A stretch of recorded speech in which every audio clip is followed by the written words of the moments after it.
দর্শক সময়ের আলোর ফেসবুক পেজে আপনাদের সবাইকে স্বাগত জানাচ্ছি।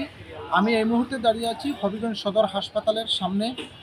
আপনারা যেমনটি জানেন যে সারা দেশের ন্যায় হবিগঞ্জেও হামের প্রকোপ দিনের পর দিন বৃদ্ধি পাচ্ছে। আমরা সর্বশেষ হবিগঞ্জ 250 শয্যা আধুনিক সদর হাসপাতালের তত্ত্বাবধায়ক ডাক্তার আমিনুল হক সরকারের সাথে কথা বলেছি। তিনি যেমনটি আমাদেরকে জানিয়েছেন যে এই সিজনে হবিগঞ্জ সদর হাসপাতালে 35টি শিশু হামের প্রকোপ নিয়ে ভর্তি হয়েছিল এবং এর মধ্যে 60টি শিশুকে বিভিন্ন হাসপাতালে উন্নত চিকিৎসার জন্য রেফার করা হয়েছে। এছাড়াও বর্তমানে আজকে পর্যন্ত হবিগঞ্জ সদর হাসপাতালে ভর্তি আছে 14টি শিশু এবং 14টি শিশু সুস্থ হয়ে বাড়ি ফিরে গেছে। আপনারা জানেন যে আমাদের হবিগঞ্জ জেলা সদর হাসপাতাল সারা দেশেই আসলে এখন একটু হামের প্রকোপ আছে বাচ্চাদের মাঝে, এবং মূলত আমাদের যে বাচ্চাগুলো দেখছি 6 মাস থেকে 5 বছর বয়সী বাচ্চারা বেশিরভাগ আক্রান্ত হচ্ছে।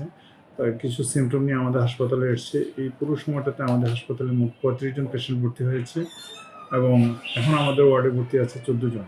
সরকারের নির্দেশনা অনুযায়ী আমাদের একটা আইসোলেশন ইউনিট ছিল, ওই ইউনিটটা আমরা সন্দেহজনক হাম প্রকোষ্ঠ হিসেবে উদ্বোধন করেছি। তবে যেভাবে রুগী বাড়ছে, আমাদের গত পরশু রুগী ছিল 6 জন, যেমন আজকে 14 জন। এভাবে যদি বাড়তে থাকে আমাদের ওই প্রকোষ্ঠের ধারণ ক্ষমতা হলো 20টা বেড দিতে পারবো আমরা।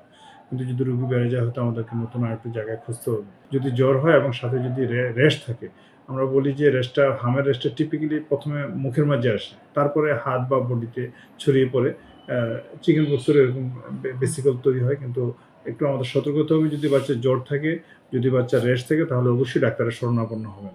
এবং যদি বাচ্চা ভালো থাকে, শ্বাসকষ্ট না থাকে, ওইরকম কাশি না থাকে, আমরা বাচ্চা বাড়িতে রেখে চিকিৎসা করা যায়।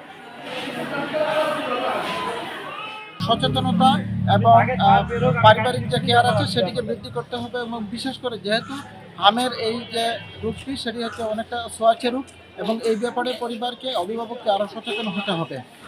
একটি বিষয় জানিয়ে রাখি আপনাদেরকে যে হবিগঞ্জ সদর হাসপাতালে হামের জন্য আলাদা একটি ইউনিট গঠন করা হয়েছে, যেটা আইসোলেশন সেন্টার হিসাবে পরিচিত। সেটি আসলে গঠন করা হয়েছে 10 শয্যা দিয়ে, সেটি আইসোলেশন ইউনিটটি গঠন করা হয়েছিল। তো যেহেতু আজকে 14 জন রোগী ভর্তি আছে, আমাদেরকে সর্বশেষ তত্ত্বাবধায়ক যেমনটি জানিয়েছেন যে আইসোলেশন ইউনিটকে আরও বৃদ্ধি করা হবে। যেহেতু দিনের পর দিন রোগীর সংখ্যা বৃদ্ধি পাচ্ছে, সেই হিসাবে এখানে রোগী আইসোলেশন বেডের সংখ্যা বৃদ্ধি করা হবে। এই ছিল সদর হাসপাতাল থেকে হামের প্রকোপের সর্বশেষ চিত্র।